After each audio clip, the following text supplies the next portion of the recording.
Hi everybody, my name's Clayton. I'm reporting to you from my office in the basement at my house.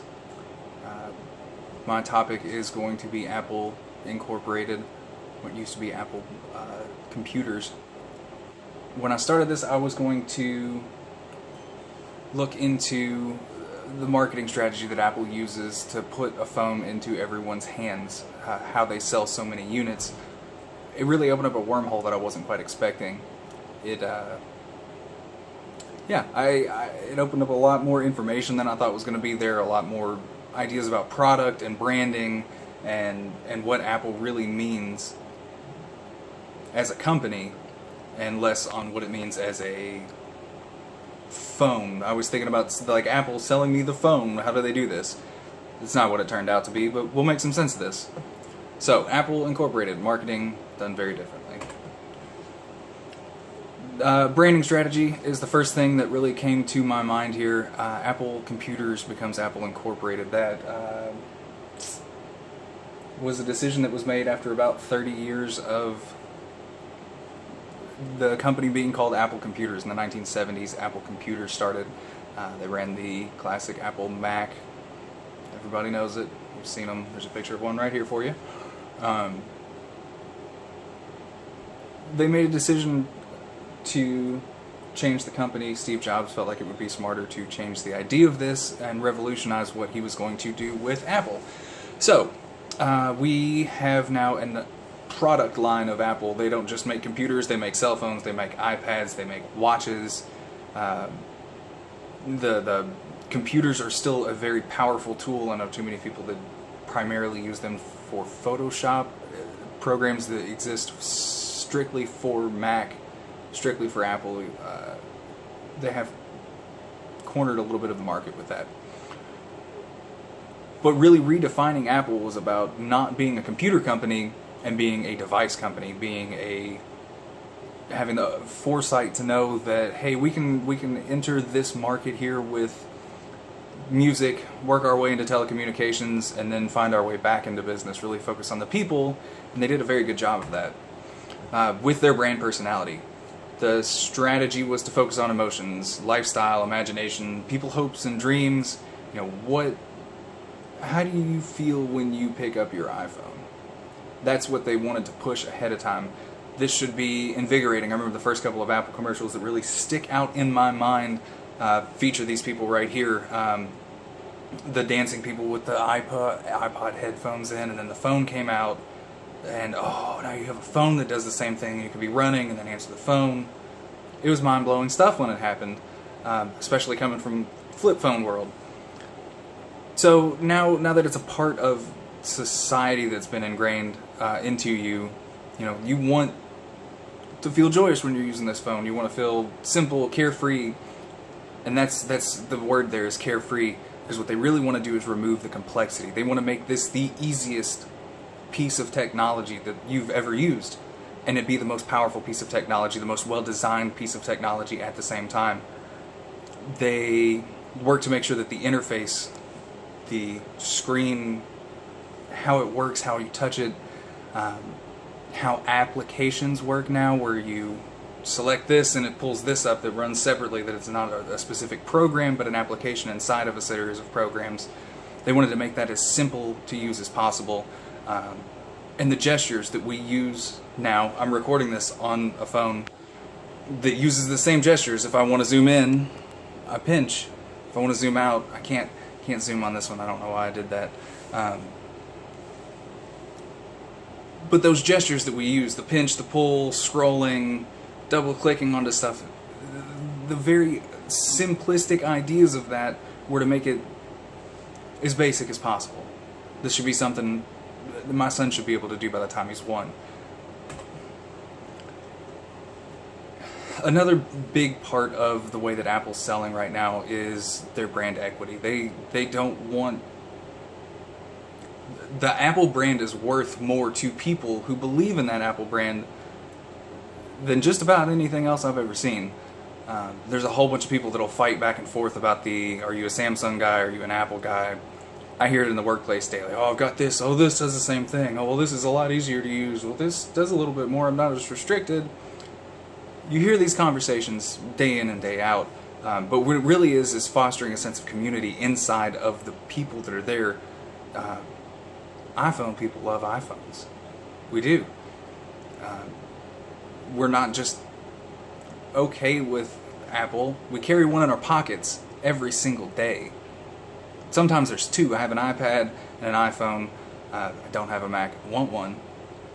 I'd be shooting it on this instead of on my phone. But that Mac community, the people work together to make sure that everybody understands it, and what it really does is allow them to premiumly price their product. The iPhone 6 can go from $199 to $299, the Plus $299 to $499 for a telephone. iPads are between $600 and $900. It's the profit margin on the actual technology, what it costs to put it together, has to be astronomical.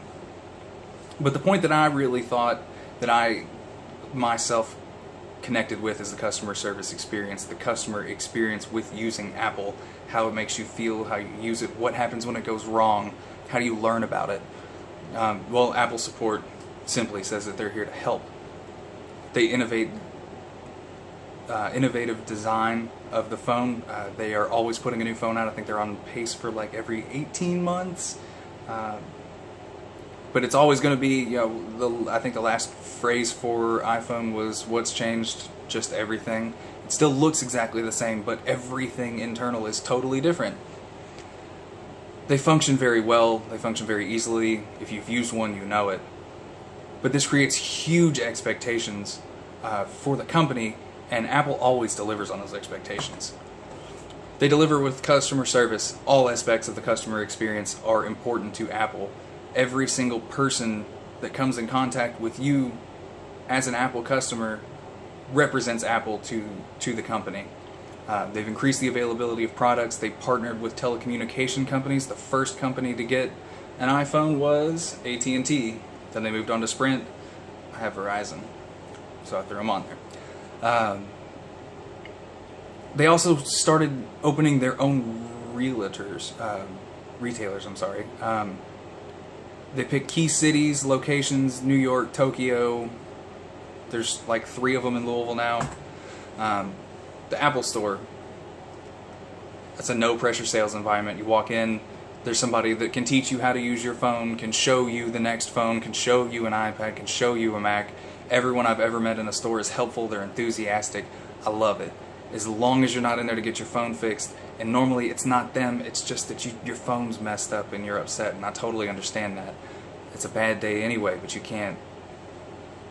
Anyway, brand architecture. There's a master brand to Apple. Apple is everything. There's a myth of the iBrand because the iPhones, iPads, iPods drive the technology, drive the sales, but really Mac, Apple, the Apple Pay, the iWatch, the operating systems, everything is Apple, and it says Apple first. Look it up. I'm not wrong on them. Most of their proprietary software comes across as Apple. Here's an example of everything down here. True brand architecture: iPad, iPod, Apple iPad, Apple iPod, Apple iPhone, Apple Mac. They just say Mac now, but it's Apple Mac. Everything says Apple. It's key to their brand's existence. And why does it all matter? The brand's already established. Expectations are set for customers. The product simply has to live up to the expectations. I found a little note from Mr. Jobs himself. It says, "Design is not just what it looks like and feels like. Design is how it works." And really that's the case. If the phone didn't work, they wouldn't be able to sell this. And that's where their success comes from. They're able to deliver what they promise. They have an easy-to-use product that's recognizable. It's well-designed. Apple created a device for everyone. They just have to get it to people. And that's true world domination. If you don't have to sell anything, you just have to drop it off to people and take their money, you're doing the business thing right. Tracking their revenues, stock prices in 2003 were $7 a share. In 2007, they were $180 a share. It's a 25,000% increase. That's insane, folks. Their revenue went from $6 billion to $156 billion in 9 years. That's ridiculous, folks. 8,000% increase in profit when you're done with everything, the money that you take off the top, 8,000%. 5,000% increase in revenue. In sales, 90% of their growth has come from 3 product lines. We talked about that: the iPod, the iPad, and the iPhone. The iPhone launched in 2007, 500 million units sold. From 2012, in 2012 they sold 120 million units. In 2013 they sold 160 million units. Since the iPad launched, you're looking somewhere around 200 million here, 60 million one year, 100 million the next year. If you're adding 40 million units a year, you're doing really good with your life. In conclusion with this, it's really all about the product. They're dropping off something superlative. They don't really have to sell anything. They just bring it to us and we buy it. Apple's got it down.